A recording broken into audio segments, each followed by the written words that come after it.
Once you try this delicious hot honey chicken, you're never gonna make fried chicken the same.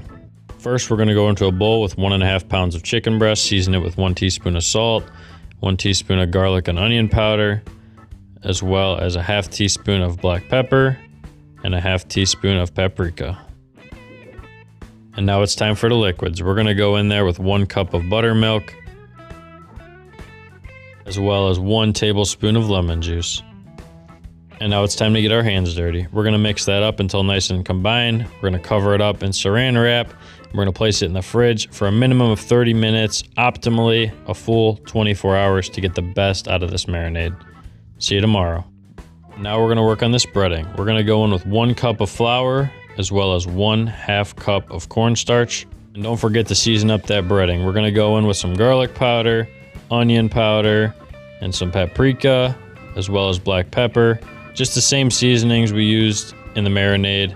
Again, give that breading a nice flavor.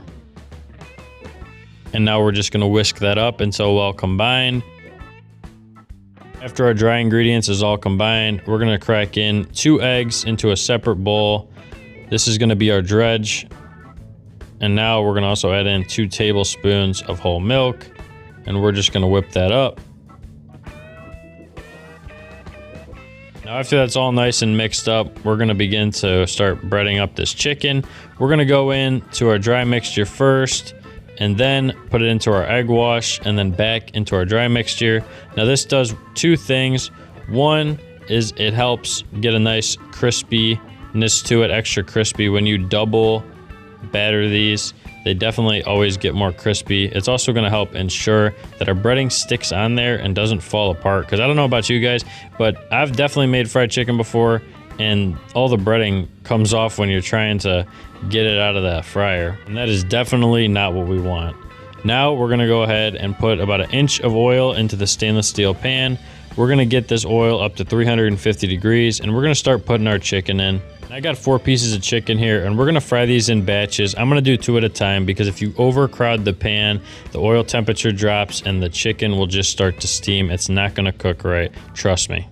Really important that you find that setting on your stove that's gonna keep that oil temperature right around 350. Any hotter, it's gonna burn super quick, it's gonna dry out, and that is not what we want.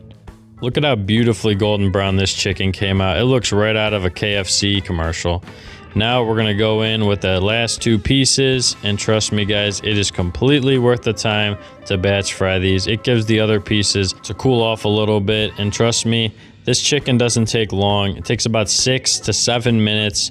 You just want these sides to be nice and golden brown. Make sure your internal temp is 165 if you're unsure, but these are done and just look absolutely delicious. Now it's time to make up this sauce. We're gonna melt 1 tablespoon of butter in our saucepan, and we're gonna go in with a 1/2 cup of that fresh honey. Look at that. We're gonna mix that up, and then we're gonna go in with some heat. We're gonna go in with our 1/2 teaspoon of cayenne pepper, and you can add more if you like. It's all up to personal preference. I think this sauce had a great balance of sweet and heat, but if you want more kick, certainly do it. Speaking of kick, we're gonna go in with 2 tablespoons of Frank's Red Hot, and we're gonna mix that up. And also we're gonna add in 2 teaspoons of lemon juice to get a little bit of acidity in there. Mix it up, let it heat up there for a little bit, and that's it. That's the sauce. And now it's time to plate it up. We got 1, 2, 3, 4 pieces of delicious crispy chicken, and we're gonna drizzle some of that hot honey sauce all over it. And I'm telling you guys, this sauce is the perfect marriage between sweet and heat. It adds so much flavor. This breading tastes absolutely amazing. I'm telling you, always season your breading. Look at that. Oh my goodness, let's try it out. Absolutely delicious. Subscribe for more amazing recipes, and I'll see you in the next one.